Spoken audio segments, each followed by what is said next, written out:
There is a bunch of questions coming up. What I have done is I have asked one person over here to make a note of the questions that are being asked and collate it so that we can speak about it maybe towards the middle of this session, right? So okay, cool. So let's get started. Very good evening to everybody. Good afternoon to a couple of you. Good, very late evening to one of you, if I'm not wrong. My name is Lakshan. I am a performance and life coach for millennial entrepreneurs. And last year, I got credentialed as an ACC from ICF. That is an associate certified coach from the International Coaching Federation for anybody who doesn't know. And the reason this panel discussion came about was because for the past 1 year, since I became a coach, officially became a coach, as per ICF, I have noticed that I have found it to be quite challenging to find a way to get predictable, consistent revenue in terms of establishing a coaching practice. So I thought, you know what, let me go speak to other coaches as well and ask them how they've gone around this problem. Only to realize that most coaches are also in the same boat, struggling. They've been coaches for 3 years, 5 years, 10 years. Wonderful at the craft of coaching, but they are also struggling to build a business or practice rather. So I thought, okay, why is that the case? And I realized that there are plenty of coach training institutes all around the world who are doing a fantastic job at training people to become coaches, but there isn't anybody really that is focusing on how to help these people who become coaches, get business. And well, the way markets work is that if there is no way to generate business, then we're going to find it difficult, right? When something as special and impactful as coaching doesn't have the numbers backing it, yeah, I'm going to be very informal with the way that I speak. Okay, it's going to suck for all of us. So I thought, let me just go speak to some of the coaches that I do know who are actually uh, who have gone through the grind and actually have built a thriving practice for themselves. So I thought, let me reach out to Srikant first because I know him fairly well. I've known him for a long time, 27 years actually. He's my dad. So I thought I'll reach out to him and I'll reach out to some other coaches as well on how they went about building their practice and what can I learn from them and how can I leverage their experience. It just so turned out that that Srikant was okay. It's also weird. I don't know if I should call him Srikant or my dad. I'm just going to call him Srikant because let me be at least semi-formal here. So Srikant over here, he told me that he happened to be collaborating with a couple of coaches to put together a program to help coaches build a business. And I was surprised to know that the other two coaches he was putting this program together with were Soundari and Rohini, because they were also two of the coaches in my short list of people to reach out to learn about how to build a business from. So I thought, you know what, let me be selfless and be generous. And instead of hoarding all their information to myself, I thought, let me just share it in an open forum for everybody to benefit. Um, and also, this is my first panel discussion. It's the first time I'm being a host / moderator. I don't know what the term is for it. So please show me mercy if things don't go as wonderfully as you would have liked them to go. So that is, in a nutshell, how this panel discussion came about. So I have introduced myself, told you what it is that we are going to be here for, which is to learn from their experience. And I thought I won't be. Thank you so much, Ross. Thank you. Thank you. You're so sweet.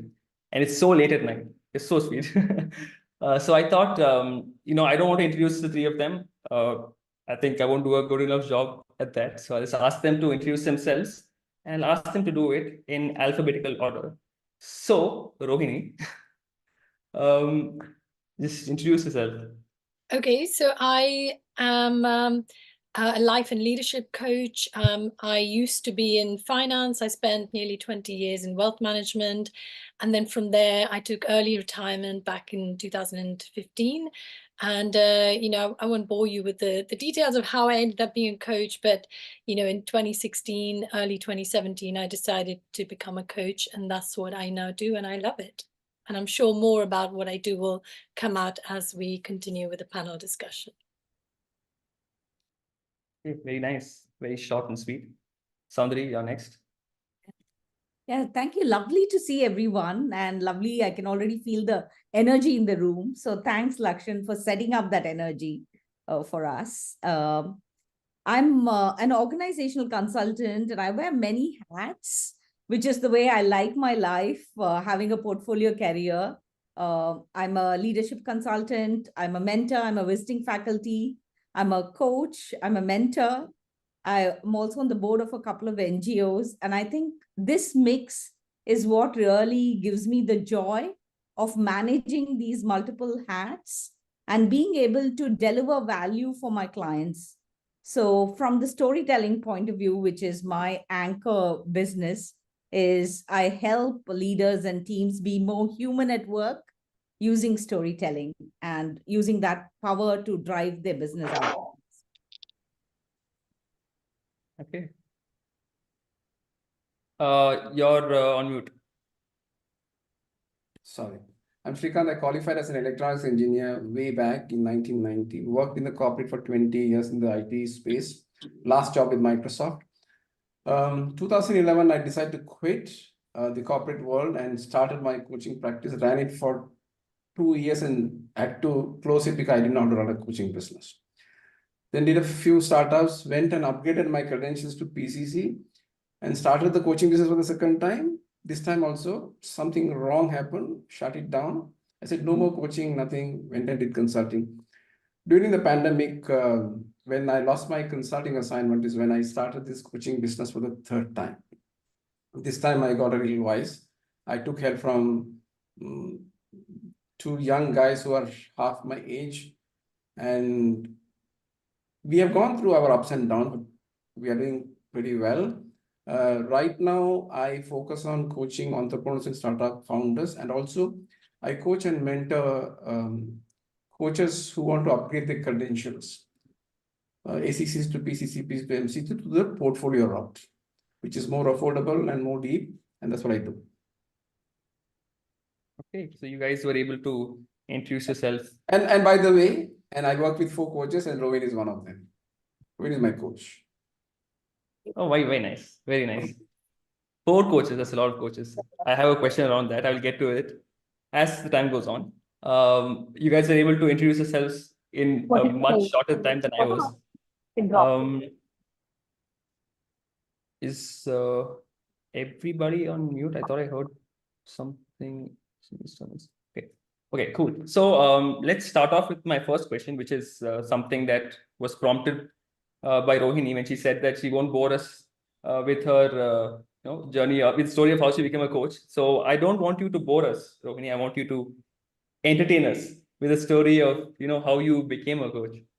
Okay, so how I became a coach was quite by accident. So, I spent, as I said to you, 20 years in finance. I worked as a portfolio manager and analyst, and I actually really loved my job. I honestly thought I would do that until I dropped dead or retired. So it was a little bit of shock. I mean, as with life, there was a perfect storm of events. And so I decided to leave that job and take early retirement. And I had no idea what I was going to do next.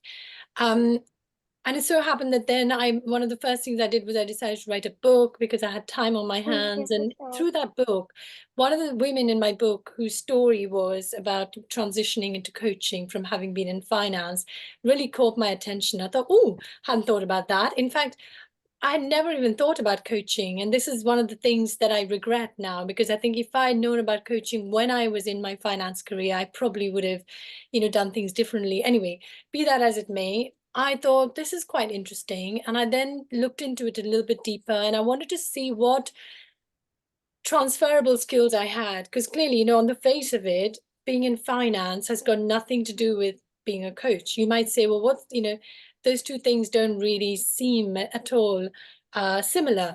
But what I realized was that actually for me, one of the things that I was really good at when I did my job in finance was that I was able to create a space for the people I saw. You know, these were CEOs and, you know, finance directors of big companies that we were looking to invest in. And I was able to create a space for them to come and talk about their vision for their business. You know, what was it that really got them fired up, and, you know, what they saw that maybe was not yet reflected in their numbers. And it was not usual practice to do that, because a lot of analysts are more interested in next quarter's numbers. They want to make sure their spreadsheets tie up with what comes up. And for me, it was more about that aspect of the vision. So I could get excited behind them. I could judge whether or not they were going to, you know, translate that vision into reality. And I later on realized actually being a coach is not that dissimilar. You create this space, you get somebody to really open up in a way and give them, make them feel heard. It is so rare that people actually have somebody who just sits there and just listens. So I think that kind of suddenly was like an aha moment. Oh, wait, what I'm going to do as a coach is not that different as what I did there. The outcomes were different because in my finance role, I was actually making money for my clients through my judgment on whether something was a good investment or not. Here, I was helping my clients create a better life for themselves or maybe get that promotion or whatever. So I hope that helps. So that's how, you know, it sort of made sense for me. I connected a few dots and I thought, yes, this is the path for me. Very nice. There's nothing boring about this. I don't know what you were talking about. And it's very what do you say, unusual, at least for me, to hear of a person transition to becoming a coach from a job they love. It's typically not the case, right? So in fact, that leads me on to asking the same question to the next person, which is Srikant. I know your story is a little bit different from Rohini's. How did you transition from your career to becoming a coach? See, 2005, when I was in a leadership position with Microsoft, by the time I put in like 15 years in corporate, and I looked around and I felt that this is not going to be my long-term plan to hang around the corporate world. I found a coach and started working with the coach for about a year. And then I had a plan, a solid plan. I liked the approach. He was not an ICF coach, but I liked what I went through, experience. So 2010, I got trained the formal ICF way. And then I said, okay, now I'm ready. I'll just go start a coaching practice. And I failed. I mean, you heard that. Then I gone through my ups and downs. That's how I got into coaching. I saw a lot of value for myself going through the coaching process. And I decided that, yeah, I will go through my peaks and valleys, but I'll just keep going through. Because that is my larger purpose, to help contribute to help people changing their lives. And I love everything that I do. And I just continue to do what I want to do. Very nice. Beautifully said. And Soundari? Yeah, I think accidental entrepreneur is definitely how I saw myself, and I still continue to see myself. I mean, like Rohini, with a banking career, being there at one point of time after my first kid was born, I was reading up a lot and trying to find flexibility in my life. At the time, ANZ and Standard Chartered had merged, and my role had become really larger than life, 24/7, 365, and all those cliches, part of it, or 996 from, from China point of view, where I am now currently based. I think that made me go to my boss then, and I went and had this conversation. I very well remember this, saying I had read up a lot of this concept about job sharing. So I went to my boss and said, there's this thing called job sharing. Do you think I can get into that kind of a role? It'll give me the kind of flexibility. And he looked at me and said, job sharing? What does that even mean? And I realized that it was a concept way ahead of its time. It's still not very popular for senior roles to be job sharing. But it also, I think, opened the doors to totally different ways of looking at what you want to do at work and life. I also realized that while domain expertise is very important, ultimately, as you become senior in an organization, it's working with people. And that aspect was definitely calling out to me more. And when I moved to Bahrain from India, where I spent about 5.5 years, it gave me the perfect window to actually try freelancing. And there's a thing in Hindi about nasha chad gaya, which is like, the joy of working on your own and doing your own script. That really got to my head, and I said, this is possible to do it. I, of course, was very conscious about two things. One, I always say that I have two characters on my shoulder. One is a accountant who's always telling me I'm a cost accountant, I'm MBA finance. That stays with me. And the other side is the human side. And I won't say which is the devil and the angel. These two characters are always there working with me harmoniously. So I'm very conscious of the fact that I had that buffer at that point of time to explore freelancing. It was a certain stage in my life. So I think a lot of the conversations for me were stage of life related, energy related, exploration related, definitely driven by curiosity and trying to find out, but managing it in a very sensible business oriented way. So it's almost like I want to prepare, look at opportunities, but I want to deliver value for my clients while enjoying my personal pursuits. And so I won't add a but there, but I think it's an and in that sense of being intentional, being adaptable, and having a commitment for having a very purposeful life. That sort of drove, and one thing led to another. So when I moved to Hong Kong, for instance, it was a new place. In every new place, you have to really reintroduce yourself and reinvent yourself. Understanding the lay of the land, what are the opportunities available, what is there. So I did networking 101, but at a hyper level. I would go to every event in Hong Kong just to understand what are people doing here, what are people asking for, what are the leaders looking for, what are the opportunities. And that gave me a big roadmap to check out different things, experiment, try 100 things, and then arrive at something. But one of which in my portfolio, one of which is coaching.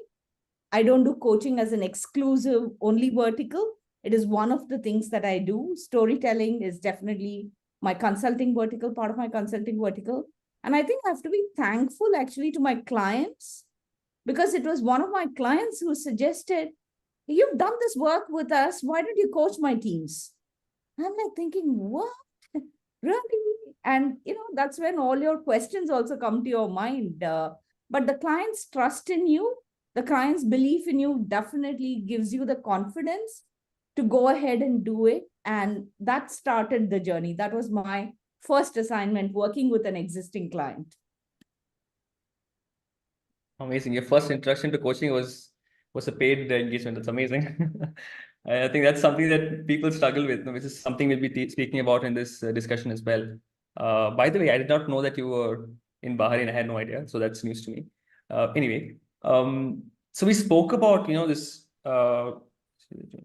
We spoke about this idea of transitioning, right, from your previous career to coaching. And one of the questions that was asked in the chat, wonderful question, was managing family expectations and finances and all these things, right? So what was some of the challenges that you guys faced when you were transitioning from your previous career into coaching? Because I know it's a massive transition. It is night and day, the career shift, right? And I know the way things would have been at on your personal life also would have been very, very different. So I'd like to I'd like for you guys to share some of those roadblocks and challenges and issues that you guys have had during your transition, because I'm sure that people over here who also want to transition to doing full-time as well. And you guys can go. Okay, maybe I'll go first. I think that's such a big and important question. The finance bit, the changes to the way you work, whether you actually decide to coach through a company which sends you leads, or whether you decide to do it yourself, where you find your own clients. There are many, many different ways in which you can bring your coaching to the world. So there's no one, formula fits all. I think for me, it was I'd retired. I was in a relatively fortunate position that I did not have to immediately start, bringing in the money. So I had some financial cushion, which gave me the opportunity to explore and to sort of, feel my way around to see what works for me. I think if you don't have that and if you need the money straight away, be very, very careful about launching into coaching. Even though you may be an amazing coach, it may not pay you. And you don't want to go into a desperate, like people smell desperation from a mile away, if they can sense that you really need them to become a client or you need their money, it's a turn off. So don't do that. In terms of how it changes the way you work, I think for me, I worked in a very intellectually stimulating environment, with people who were extremely, I would say, and coming across people who are intelligent, vibrant and all of that. So going from that, suddenly doing something on my own, although in the beginning it was really nice, I didn't have to commute, it was my own space, I could decide my own routine, it was wonderful for the first 6 months. Then suddenly I started to miss the deadlines, because actually I realized the deadlines, the external pressure is what made me really productive. Now suddenly I was my own boss. And if I didn't do something, like, well, who's gonna tell me off? Me. Okay, I'm not scared of me. So I think that kind of was not helpful for me. And I started to realize I needed to create these external deadlines, and how I did it is another story. But yeah, that was the other thing. I missed the camaraderie. I missed being with other people who had a similar shared goal. Just gonna I can just echo while Rohini comes back. No, yeah. Okay. Sorry, my she's back. cat decided that she couldn't bear the sound of my voice, so she's gone now. Okay. Yes. Go on, please sorry. go on, Rohini. No. I'd actually finished my sort of view on that. So I think there are some huge transition issues, and I'm sure Srikant and Sundari will address some of the others. So I'll mute myself for now.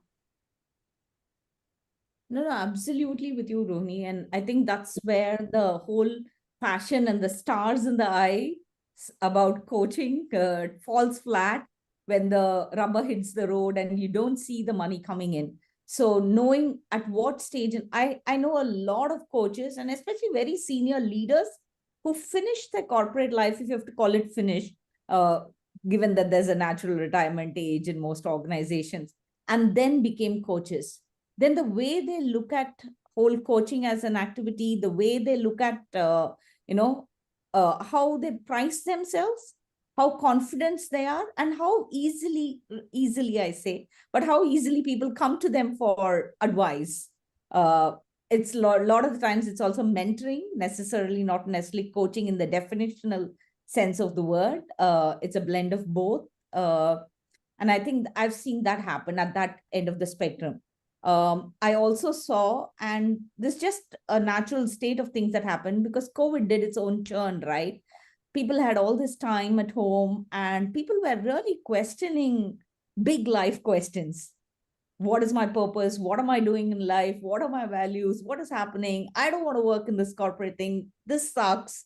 And to your point about interaction and not interaction, and all that. And for me, that was a big thing. Even when I moved to Bahrain and moved away from corporate initially, I missed having the corporate water cooler conversations, corridor conversations, having my tribe of people.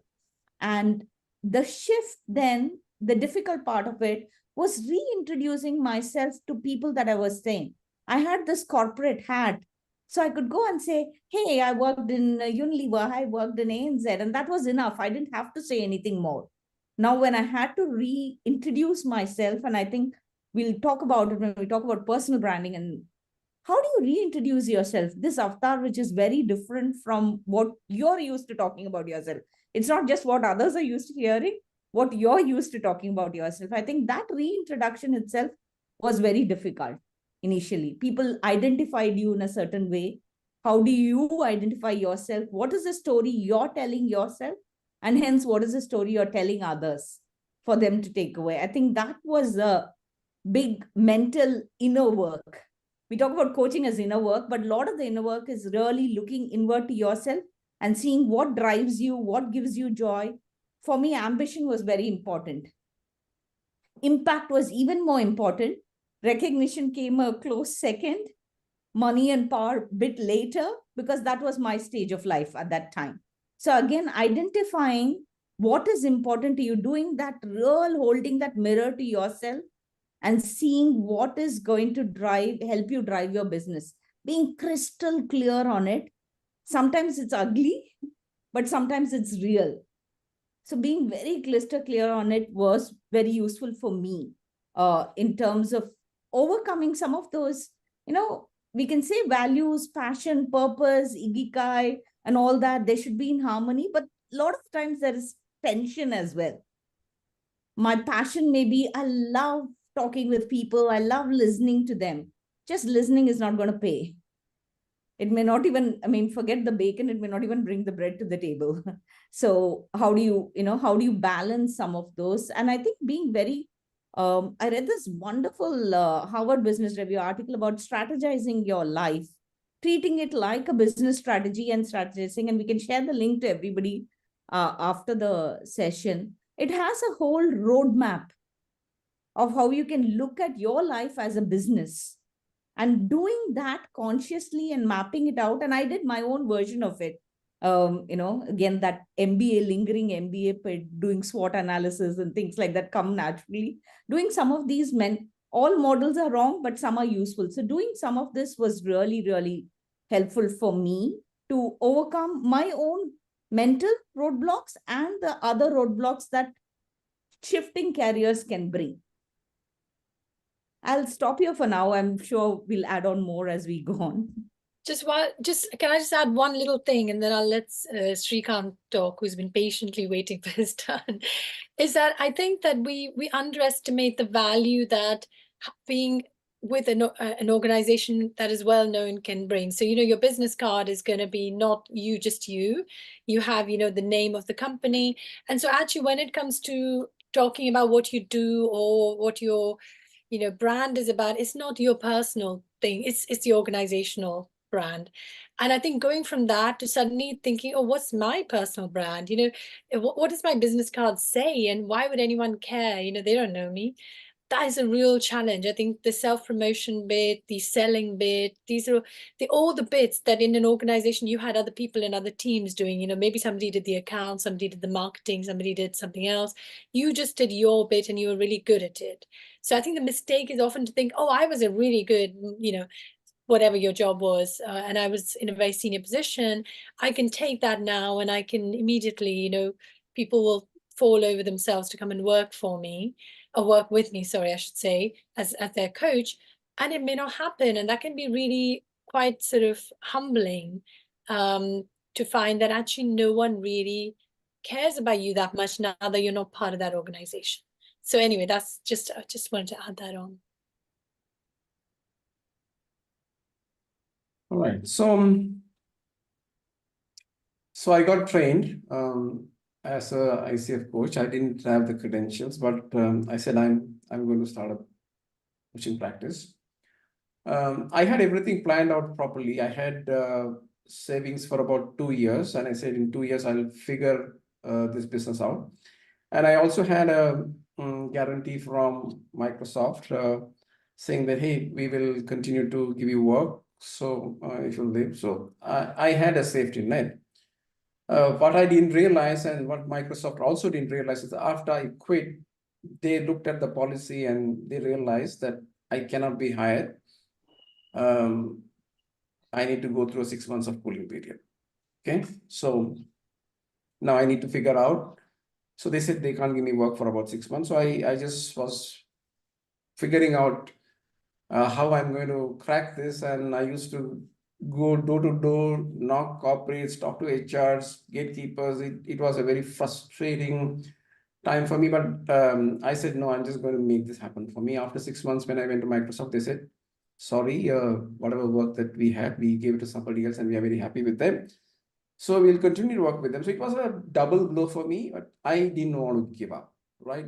On one side, I was losing my savings. On the other side, I was not making any money. When I say I was not making money, enough money through coaching, though I was consulting and training, I was making money.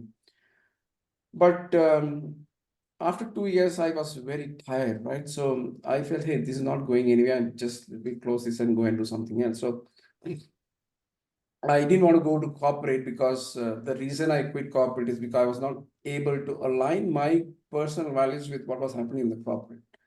And I didn't want to go there. So I went back and started with some ideas with a couple of my friends. Did it for about a year. I remember 2013, and I was just sitting and reflecting, hey, I'm just talking to myself. You left a high paying corporate job in a large MNC, thinking that you're going to build a coaching practice. You failed. And 1 year you've been doing the startup. What the hell are you doing? Then I said, okay, now it's time for me to upgrade my, at least get the credential, because some of the corporates say that you don't have the credential, you can't give work. So I went and enrolled myself for a PCC training, and the company sold me a dream saying, hey, you finish your PCC credential and the clients will come and fall in your lap. So I bought into that lie, and then I finished my credential. I got my credential in 2016, and people were not coming and falling on my lap for giving work. So I really had to do the work. So I hired a business coach, thinking that he's going to help me set up my coaching business. I invested a lot of money in Indian currency, close to about 5 lakhs. Okay. The program was for about 12 weeks. In about 4 or 5 weeks, I realized that the person who decided to help me build the coaching business didn't have any knowledge, right?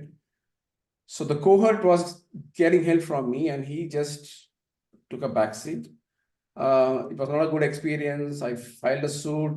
Nothing happened because he was out of the country. The payments were made to his overseas account and all of that.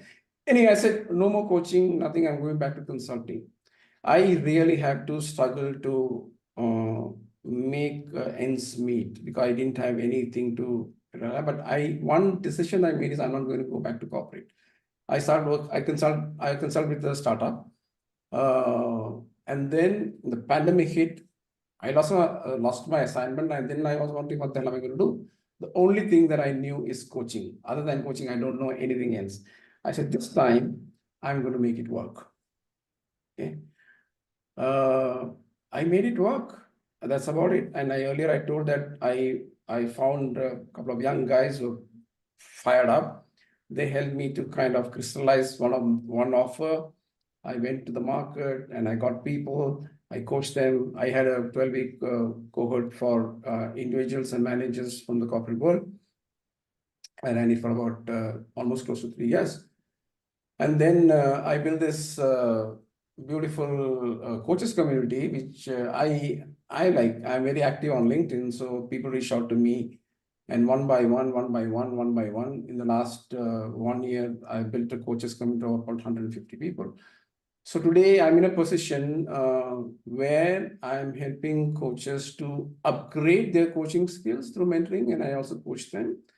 And I'm also coaching entrepreneurs and leaders and all of that. One thing that I don't do is I don't reach out to corporates, because corporates' demands are, I mean, there's no end to their demand. So you go, they say, you don't come from a HR background, you don't come from a L&D background.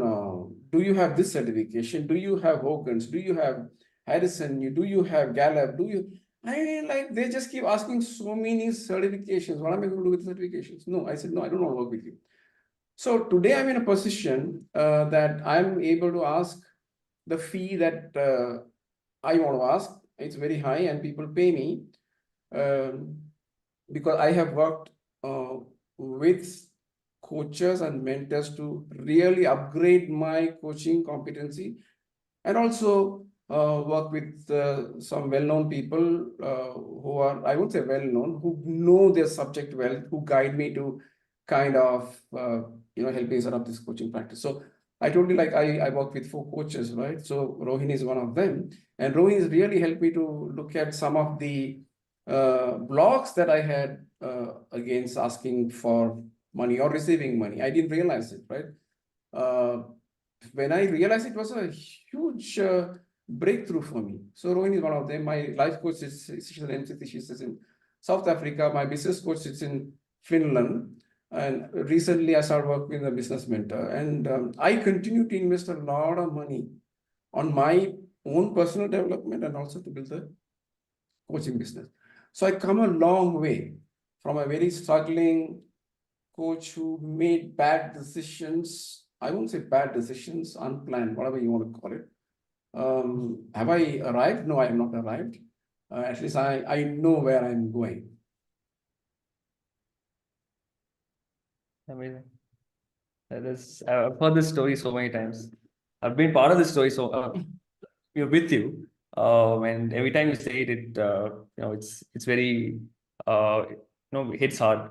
And a lot of questions are coming, as you guys were sharing your insights and answers and your stories and all.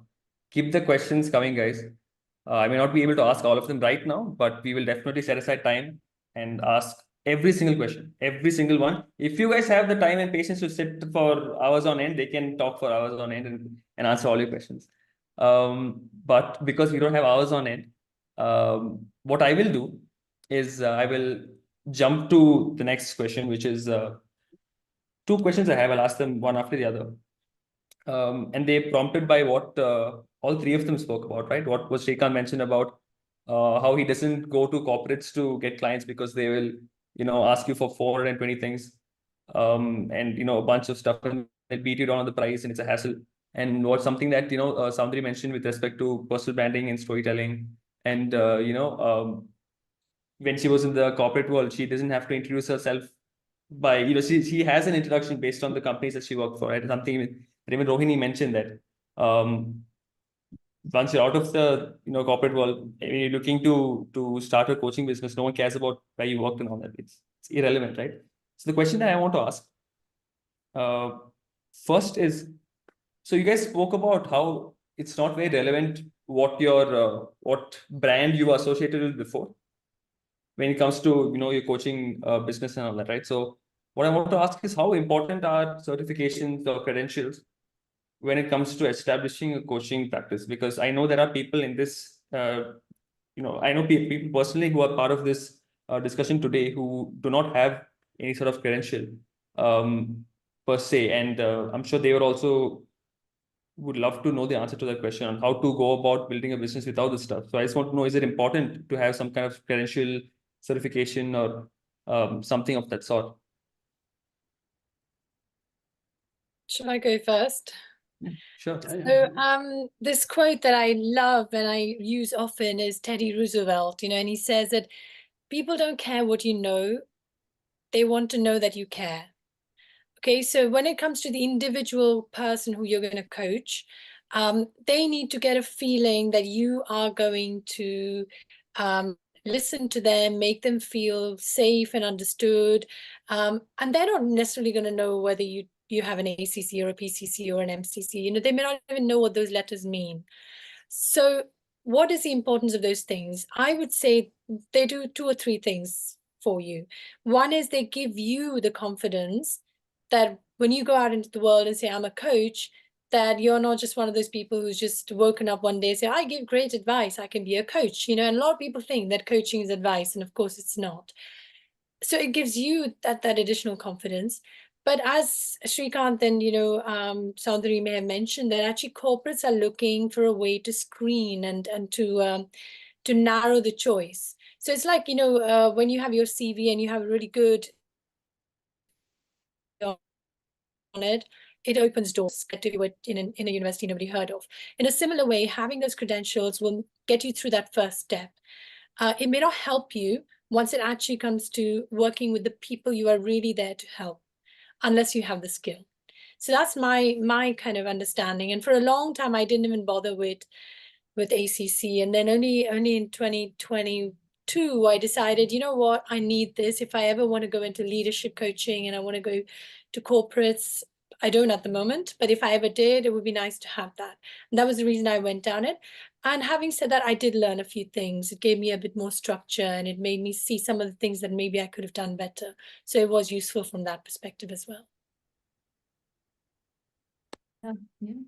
I mean, it's the equivalent analogy for me is always that you don't need to have an MBA to be a leader. In that sense, the credentials are useful, but there's knowledge and learning in everything.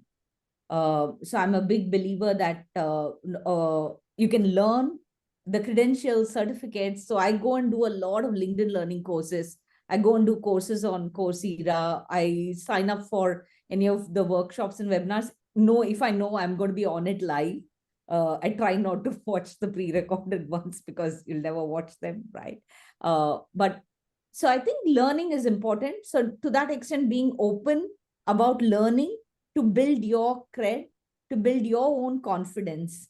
And I remember, it's like one of those things, teaching others builds your competence, coaching elevates your confidence.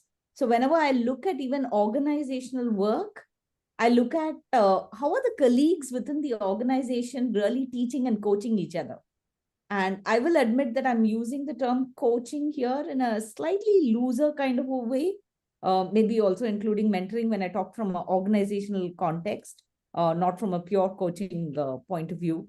So to that extent, I think certifications help for a certain reason, but that is not a stop for you either not to learn or not to coach. It is a practice. Like how just going to a gym and looking at some of the weights is not going to help you build the muscle. Doing the actual work is what is going to help you build the muscle. So you need to really do that work and learn in the process. Find a way to learn. We also say, like, for subjects, you can go and attend a course, you can read a book, you can think out loud, you can introspect, you can talk to others. And this linking back to a little bit of what were some of the roadblocks? I was not great at asking. And that is something that I've learned to become better at. A lot of the times, again, as coaches, we might go inward, try to strike out on our own, not take help. I want to go outward. I love networking. I love meeting people. So in that sense, the sales and the marketing side was very relatively easier for me. I love working with people and love being with people. So that helped. Again, understanding who we are as people, that part of it really helps. So certificates, add on. Definitely there's learning. Knowledge for knowledge sake is a thing, despite what anybody might say. But it's not a yes or a no. I think each of us have to figure out what's really helping me be true to my clients. How can I better help my clients? That is the lens, and that should be your cutoff criteria for figuring out whether you want to go for any credentials, some more learning, some more conversations, some more workshops, reading a book, talking about it, reaching out to coaches and asking and saying, hey, I'm stuck with this. What can I do? Really going with that growth mindset. Yeah, so I'm going to share my point of view. Take it with a pinch of salt, because something that I may say may not resonate with you. So when I first went through my training, when I was in Microsoft, that year, 2010, January to January, February, March, I finished my training, 50 hours, mentoring and all of that. And I used that entire year to coach people in Microsoft, and I had accumulated about 1,000 hours of coaching, right? And I did not apply for the credential because I felt credential was not required. And until I went into the market looking for opportunities, and they said, if you're not a credential coach, we're not going to hire you. Okay? So I went and I didn't apply for my ACC. I got trained for PCC and I applied. By the time I applied for my PCC credential, I had 2,000 plus coaching hours. Now, the funny thing is I did not get any work based on my credentials, right? So if I had to get work, then I had to do something else. There's no end. When you go to corporates, of course, as Rohini said, that they have to have a screening process and they want some kind of a credential. Is it ICF or EMCC or whatever it is, right? I believe, this is my strong belief, credentials gives you a rigor to the way that can learn something. It's a structure. It gives you the rigor to learn. Yeah. Learn what coaching is, theory plus practice. That's why they have ACC, this many training hours, this many coaching hours, PCC and so on and so forth. Having said that, if you ask me today, can somebody who's got an ACC coach at a level of an MCC coach? I would say yes, provided that they're willing to put the work. The work in terms of learning more and more about coaching and also working on their own self, their limiting beliefs and so on and so forth. Yeah. So means you work on your competency, you also work on yourself by working with a mentor or a coach or whatever, right? So you may find this funny. I'm an MCC, right? In the last 3.5 years, I have coached more than 100 people. Not even one person has asked me for your credentials. Not even one. Okay. If I was going to a corporate, they definitely would ask for my credentials, but I'm not chasing corporates unless somebody known to me in a corporate reaches out to me and say, can you send a profile? I don't even initiate the conversation. It's so funny. One of my coaches, she's a startup founder. One day she walked into the conversation with me and she had a very grumpy face. I said, what happened? She said, I'm very upset with you. I said, what? You're normally jovial, you crack jokes. I mean, our conversations are very fun conversation, right? We laugh and all of that. She was very upset. She said, what happened? She said, I have a friend in Canada. His coach is a PCC. I said, so what's the problem? She said, you are only an MCC. Why can't you get your PCC? She seriously asked that question. I started laughing. She said, I'm serious and you're laughing. What is wrong with you? Then I had to explain the difference. What is ACC? What is PCC? And what is it? So a normal person who is there in the world don't know about credentials. They don't care about credentials. All that they care is, as Rohini said, are you able to relate to them and do you care for them? Right? People come to you because who you are as a person. They don't come to you for, I don't work with corporates, so I can't comment about that. Individuals who come to you for coaching, they come to you for what you can contribute to their life. How their life will change by you being in their life. That's the reason they come to you.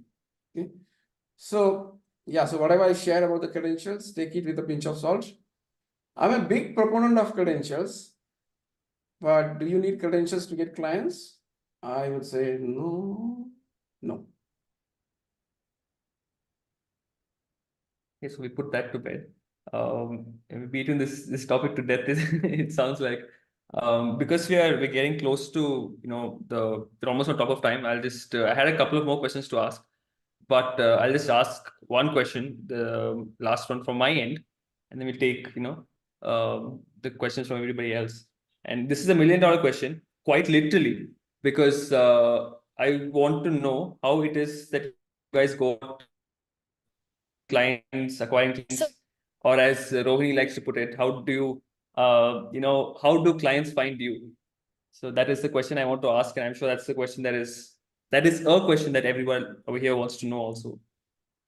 This time we'll go in reverse order. We'll go with Srikant first. Okay.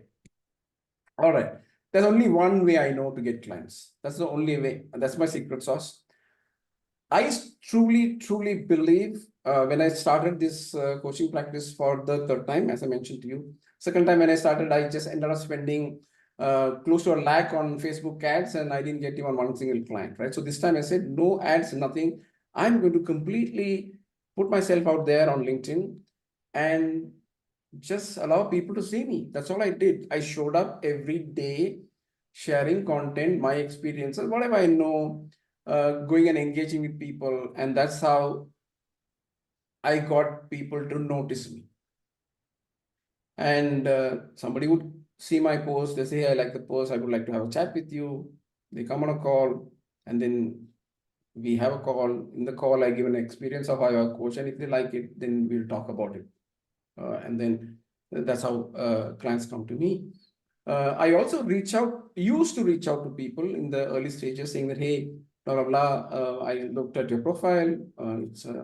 Yeah, I'm looking at this trajectory. Maybe we should have a conversation. All of that. I used to do that in the very beginning, but now I don't do it because now my content is what is actually I do the pull. I don't do push. I put content, and if my content is resonating with somebody, then they will reach out to me just to have a conversation with me.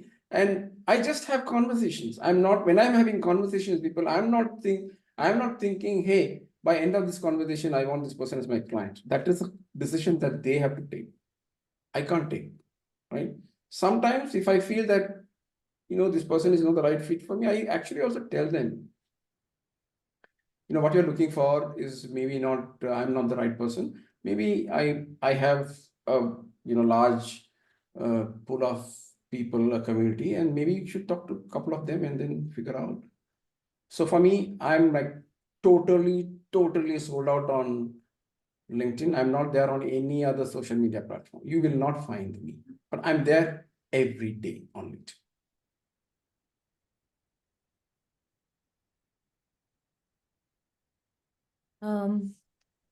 I'm with Srikant, you on LinkedIn. I think that's a platform that we found each other as well. So definitely one of my main platforms. I also find it very difficult to be on multiple platforms or even be on social media, even on LinkedIn every day. So I'm not on LinkedIn every day for sure, but LinkedIn is my primary mode. And this is also a call that so few things. One, I have a marketing strategy, which initially started definitely in the initial days with a lot more networking, especially because when things were more local and in person rather than online. So that time definitely I was reaching out to a lot of the chambers, talking to a lot of people, building my networks, also doing that reintroduction piece, talking to a lot of my friends who knew me in another avatar, and going and telling them that this is what I'm doing now, just to let them know. So if one of the concepts that's useful to remember is a thing called stakeholder map, on who do you keep informed and how closely do you stay in touch. For instance, sometimes family doesn't know what you're doing. I had my son, after he went to college, send me a WhatsApp asking me, I was telling about you to somebody, what should I tell them? What are you doing? I said, you are there right through my entire journey, kind of thing. But this happens, right? So I think really keeping a sense of your stakeholders and informing them about what you're doing, I think that's really important. The stakeholders can vary. It's not just family and friends, but definitely business associates, somebody who was in touch with you for work, your previous clients.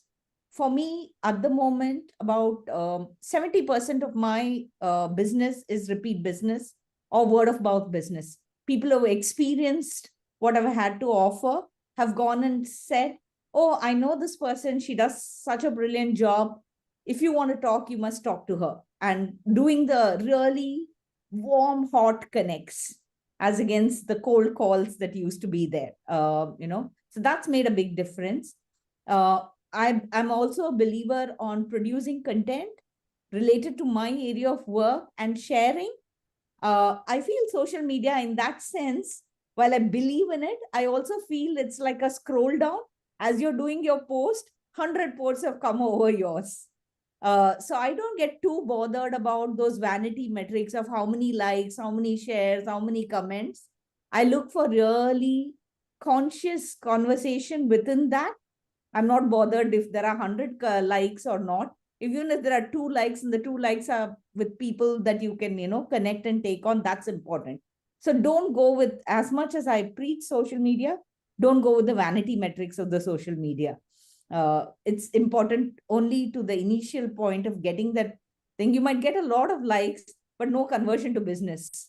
So again, somebody had asked about success metrics, defining your success metrics to what it is. If you're feeling happy with the likes, that's great. But what is it translating to? So again, for your clients, just like how you will say, what is the business outcomes that is translating to? What are you translating for yourself as business outcomes? So I think sharing, give, share, help is also something that I've always believed in. and going there and being there, being present. Totally echo what Srikant said about just being out there and talking to people without that end expectation in mind. Things will pan out, but being conscious about it as well. But mindful about how you engage. I won't be on, like, only I think a few times I've been on social media, on LinkedIn on Saturdays. I value my weekend. It is a traditional weekend, though it's an online weekend these days. I do value some of that private space as well. So really turning up mindfully and creating a brand for yourself, saying this is how this person behaves, and then getting that pull. Yeah, I love, what both of you have said, Sandri and Srikant. And I think this is such a huge topic, which is why, it's going to be a huge part of the program that the three of us, are bringing. We haven't really talked about that, and I hope we'll have a few minutes to talk about that. But I think for me, the most simple, profound analogy I find helped me, and maybe will help you, is that think of a lighthouse. What does a lighthouse do? What is a lighthouse's job? A lighthouse's job is to be seen no matter what the weather is. And the lighthouse's job is to both attract and also warn. So it attracts people who are looking for land. It sees the light and they think, oh, thank God, there's a land, there's an island there, I can go there. Or if you're a ship, it tells you don't come too close because there's danger here. And I'm not saying, of course, that we as coaches are dangerous, but in a sense, we need to figure out what makes us unique, because we're all unique. There may be millions of coaches, but no two coaches are exactly the same. What makes you unique will help you to be the best lighthouse you can be, so that the people who need to come to you will see you and they will know how to get to you. And that's, very simply how I would see it. And it's a work in progress for me. I don't have all the answers, but, I think, I think I'm closer now to understanding what kind of lighthouse I want to be and how I want to be seen in all weathers. Yeah. Somebody had asked a question. Sorry, if I can quickly add on to say that we are all, while we are on this panel and we are talking about it, we are also all work in progress. We are figuring out, I have a certain portfolio now for my work. I'm trying to add on to the portfolio. I'm trying to remove some things from the portfolio. So equally saying no to some of the stuff, so I can say yes to something else. So having some of these values is really helping refine that idea on how do you focus and what do you do. Yeah. So I just wanted to respond to a couple of questions being asked. What did I do differently third time? Third time, I became a little wiser. I decided to invest on myself. I started working with coaches who have gone through the path that I want to traverse. You can call them coaches, mentors, whatever they want to call it. And every time I got stuck in an issue, whether I had the money or not, I decided to invest to resolve that issue. So sometimes I'll just swipe the credit cards and just pay, because I know that if I resolve this problem, the money will come, right? And that's the reason I said that as we speak today, I'm working with 4 different coaches. So Rohini, I'm just continuing to working, and then one coach, the contract is getting over this month, and I will get into a contract with some of the coach, and I will just keep experimenting, and I'll just keep working with coaches because I just want to work on myself, right? So if you don't have the question, I mean, if you ask the question, what is that you would do differently? I would say when I started, that savings that I had, maybe instead of going and upgrading my credentials, I should have just taken that money and worked with somebody reliable to go through the grind and learn how to set up a coaching practice.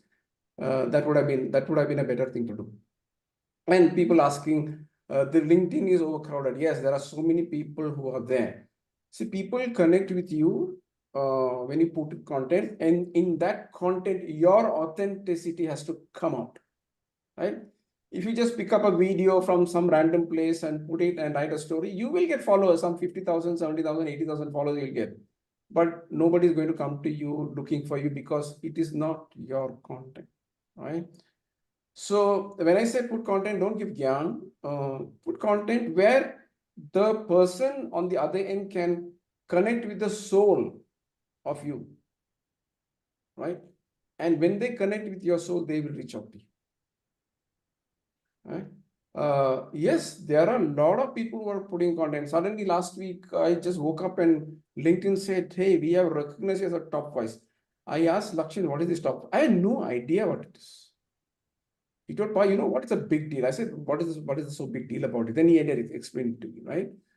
So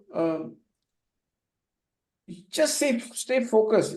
Also remember, as a coach, you can't be everything to everybody. You have to narrow your focus and say, these are the kind of people that I'm going to focus, and the content that I'm going to create is only for these people. Then you will stay focused. Okay, does that mean now I am focusing on creating content for entrepreneurs and startup founders because I've gone through the grind, failures more than success? Does that mean somebody else who's going through a relationship issue comes to me, I will not coach? No, I will still coach. But that content creation is to stay focused so that people can connect to my soul. When they connect to my soul, they will come and have a conversation. Just focus on creating content so that people can come and have conversation with you.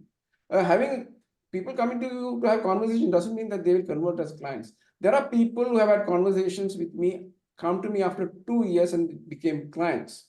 By the time I have increased my price like 50%, but they still paid for because they wanted it. So stay focused, put your content, let the content do the magic. Yeah, that's the answer for LinkedIn. Yeah, guys. So please drop the questions. We'll answer as many as we can. One question that I'm just going back to the first few questions that were asked. Sushmita asked a couple of questions. I hope both of them were answered. Aparajita asked the question of, she mentioned that she wants to become a coach. She doesn't know how to go about it. Please reach out to Srikant directly. He will, guide you on exactly what has to happen.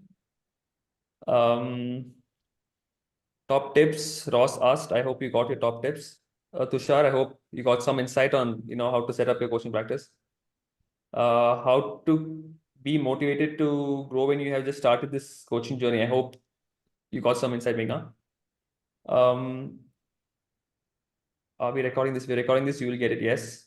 What have you learned outside coaching environment? Oh, that's a good question, Guli. What have you learned outside of a coaching environment that has added value to your coaching? Good question. Very good question. I would say loads and loads and loads. I mean, we're learning all the time, it's just because it's coaching doesn't mean it has to be coaching related. And I'm a huge fan of, following my curiosity, and you just never know what is going to bring up and what additional tools you can add to your toolbox. I would say the answer to that is it's unlimited, really. The possibilities are endless. Ditto that. Like, for instance, last year, I did a Women on Boards program through an organization called Aspire for Her. What does that got to do directly with any of my coaching? Maybe directly not, but it's the whole idea about being on boards is about elevating presence, building conversations, connecting with people, learning from mentors. So that was a learning experience as well. And of course, the opportunity to pay it forward as you take on other things. So I think every opportunity in that sense is learning. And there's a thing about future work ideas. There are 5 things which can really, really help all of us. One is the adaptability, as we all found out during COVID. The second thing is comfort with ambiguity. The third thing is creativity. The fourth thing is curiosity, which is also where all the learning can be parked. And the fifth thing, I think, is a really important thing in the current age is digital literacy. So some of the tools and technology also, which can really help you drive your business, coaching or otherwise. I think being digital literate is also important. So you need to really upskill on those as well. So learning can be on all these fronts, and all these will come back into your business. Yeah, so we are actually on top of time, and yeah, so Lakshan mentioned in the beginning that he got to know about we putting a program together, and maybe Rohini, I would request you to just take maybe about 5-10 minutes to talk about it, and then we can just wind this up. Okay, so the program is called Coach Liftoff, and I think Lakshan, you've got some simple slides that we put together. If you wouldn't mind sharing them, because I don't know if I have the admin rights Yes, to yes. do that. And essentially, you know, a number of the questions that have been raised in the chat, which we have not maybe answered fully, I think those questions will be answered fully interactively, and you know, with some huge amount of support both from us as well as from your peers. And the idea is that over 12 weeks, and 12 weeks is it's going to be over 4 months, and that's normally a good period of time where you can actually introspect, you can learn from each other, you can learn from us, but also you can put some things into practice and get used to doing things a bit differently. And so the idea is that at the end of that, you not just have a coaching practice where you coach well, but you also hopefully have the tools to make money from your coaching, so it becomes more fulfilling and more profitable. So that's a kind of brief intro on that. Srikant or Yeah, Lakshan, do you have any? let me just see Give me a whether I second. can build. Yeah. No, Actually, let go me on. try Go. with that. Let me try whether I can get this on. Just give me. Oh, actually, I am able to share, so I don't know. Yeah, Do you yeah, want me to just go ahead. share, or can you Yeah, share? just go ahead. If you can share, just go ahead and share it. Let me just Rohini. find the slides, though. Sorry about this. Okay, so just putting up the slides. Sorry. Do you have the slides already with you, Lakshan? I have have the. it. You want? Okay. No, go on. Go on. Otherwise, I'm gonna pull it up now. And see Hold if on, I. hold on, hold on. Just hold on. Okay, I got it, and I might as well share it. Yeah. thank you. Okay. All right. So. Yeah, so the program is really designed to transform your passion for coaching, because you probably got into it because you are passionate about helping people, making a difference, but also turn it into a career, so you don't feel like you're doing it just because of the goodness of your heart and actually you're not making any money. And we know that actually, because many of us come into this with certain skills, but not enough of the skills that really matter into turning the business into one that's profitable. So, you know, how to set up the business, the technology around certain things, you know, what kind of accreditations, etc., are necessary, the finance, you know, how do you make sure you don't overspend, or how do you make sure you invest enough? You know, those kinds of things we're going to talk about. And plus, you know, personal branding, self-promotion, you know, how to actually be clear on who your ideal client is. Those are kinds of things that we will go through in this program. So if we go to the next slide, please. Yeah. And who is this for? I think this is ideally for people who are already coaching, but you want to grow your business. You want to take it to the next level. Or if you're part-time, maybe a bit like Srikant was while he was in Microsoft, you know, you're doing the coaching. I mean, imagine if he'd already sort of done the accreditation while he was still in Microsoft, all those hours would have counted. You know, he would have not gone into trying to get coaching work and then discovering that, you know, he didn't have the right qualifications. So wouldn't it be great if you could actually know what you needed before you actually launch into it full time? And finally, you know, even established coaches, you're always learning new things, and there's always something that you weren't aware of that will make your business that much better. Next slide, please. So what is going to entail, you know, this is just a snapshot of what's going to be the program is about. It's over 12 weekly sessions. We've staggered them, so they're over 4 months. So you have breaks, you know, after every 3 sessions, you have a week's break. The group size, we're going to have no more than 30 people, because I think we need to have a small enough group so people feel, you know, like there's trust, and it feels more like a tribe rather than a massive group of people. It's going to be interactive. We're going to give you lots of feedback. We're going to take feedback from you, and we're going to give you assignments and things to actually weave in to your everyday life and business. And what we hope is at the end of all of that, you're not only going to go away with lots of insights that you're going to turn into results, but also you're going to make friends for life. You're going to have people who have your back, people who will support you through your journey, and people with whom you will grow. Next slide, please. And the outcomes clearly for you are going to be that your coaching identity becomes much more clear. You really connect them with your personal values, because after all, you came into this because you wanted to sort of live out a passion or a purpose. But wouldn't it be nice if you could actually really translate that into the way the world sees you? We're going to give you lots of tips and tools with which to grow your business. We're going to help you, and especially with Srikant's expertise, he's going to really help you to enhance your coaching technique so that you, if you wanted accreditation, you have a better roadmap towards that. And finally, and most importantly, how to price your services. Coaching is an invisible service. Its results are intangible. You can't always measure a better relationship. You can't always measure feeling happy. How do you measure that? And therefore, it's often not clear to a coach how much to charge for your services. So we're going to help you really unpack some of that so you know with confidence what you can charge and how you can be very sure that your clients are going to get value for money. Next slide, please. So this is how much the program is going to cost. Now, Srikant talked about how much he paid for this program that actually didn't sadly deliver value for him. And this is about a fifth of that price. So it's 1 lakh rupees if you're in India, if it's $1,500 if you're overseas. And if you think this is something that's going to help you with your business, if you commit to the program before the end of January, we're going to give you a 10% discount. And I think that's probably the last slide, isn't it? No, the schedule is there. I'm just going to show. Okay. So essentially, this is, the dates of the program. So we're going to be starting on the 7th of March. And like I said, we're going to have 3 weeks on and then 1 week off, give you time to digest what you've learned, put it into practice, connect with your peers.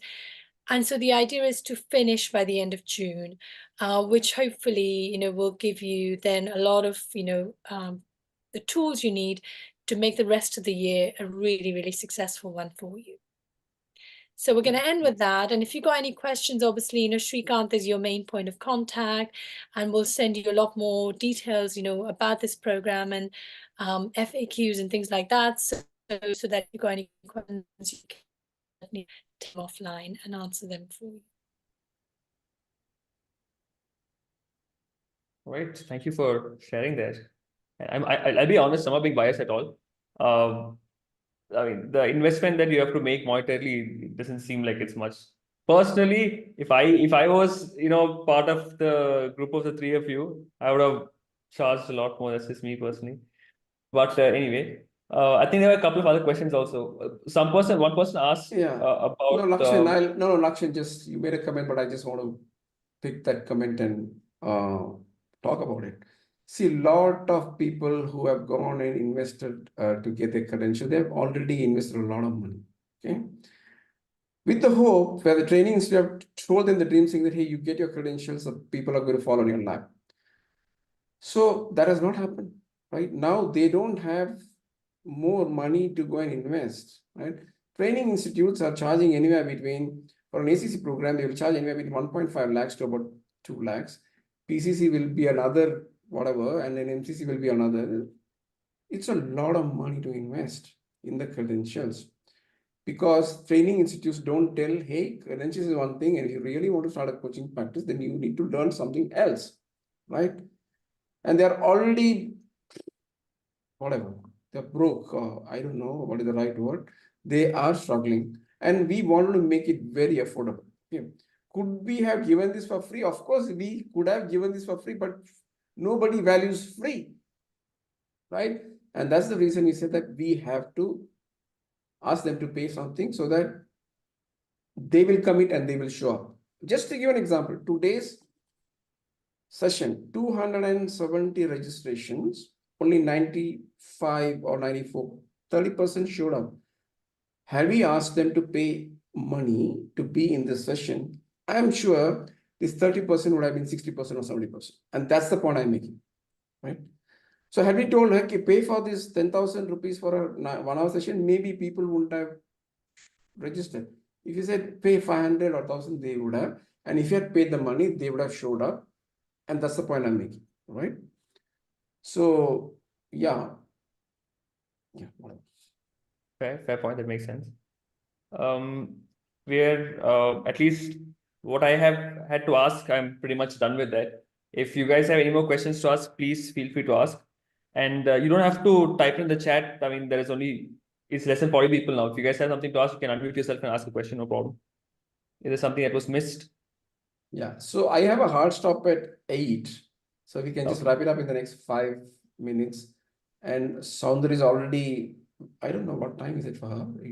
11:30 or Just early in the night, 10:22. 11:30. And I know there were people from my region who have been around as well. So thanks so much, everyone, for being in, for actually all the questions. So Lakshan and Srikant, if we can, take the questions and try and get back Sure. put in the form of an email back to everybody.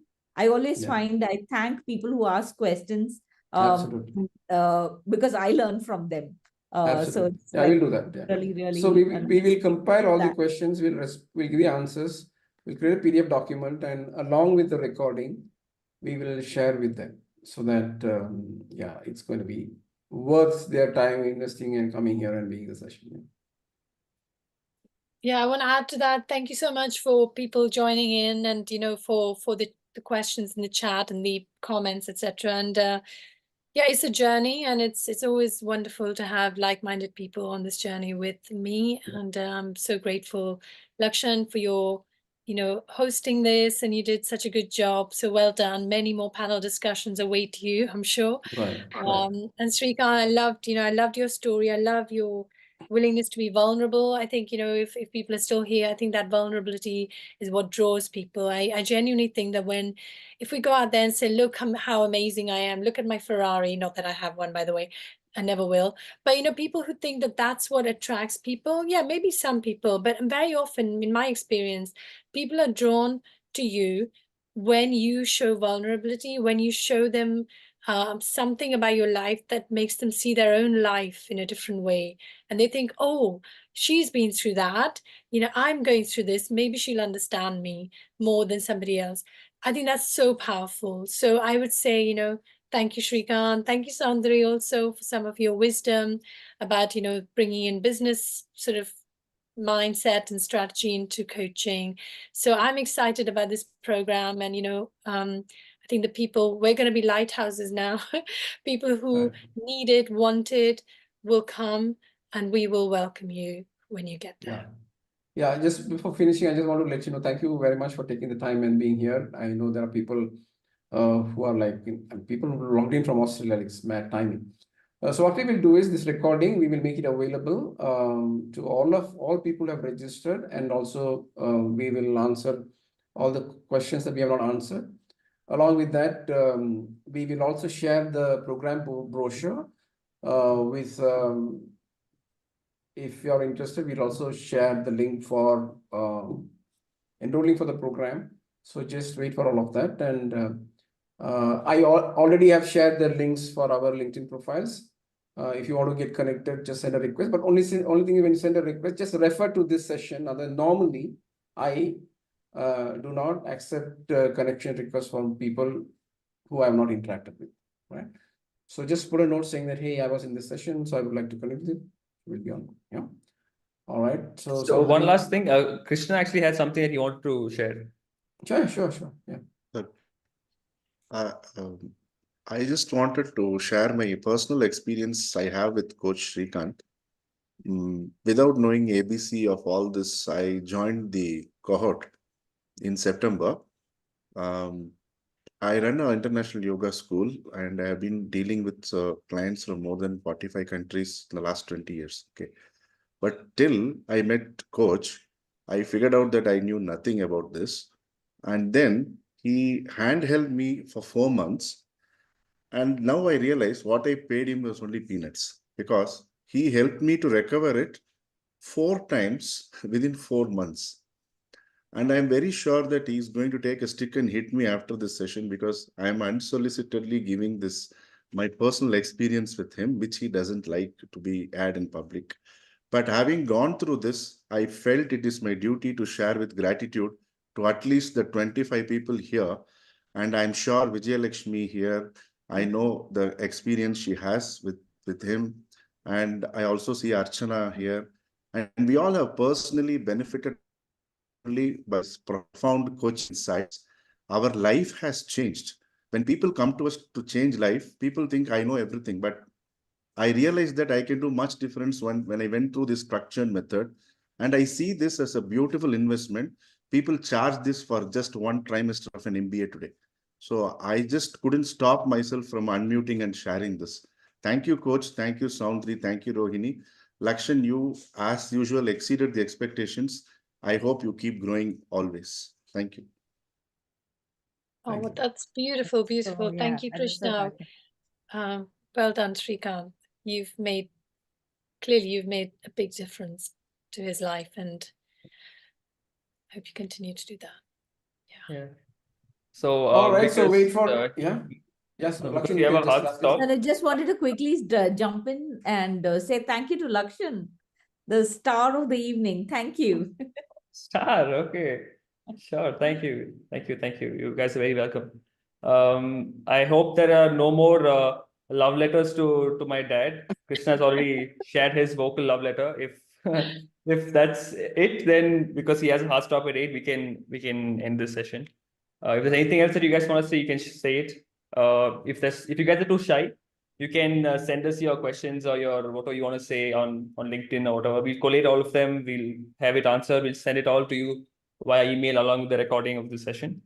And yeah, that's pretty much it from my side. If there's anything else the 3 real stars have to say, you can say it and we can close. I just want to say thank you. Joe, thank you so much. And it's been such a warm and pleasurable space to be in. Really enjoyed myself. So thanks for making it happen. Thanks, everyone. Yeah, thank you, guys. Lakshan, for hosting us, and thank you, Soundri and Rohini, for coming together and creating this program. And we know that whoever is going to go through this program is going to benefit immensely. I already know that. Thank you. Thank you. Right. Bye. Good evening. Good night. Good Bye. night. Thank you.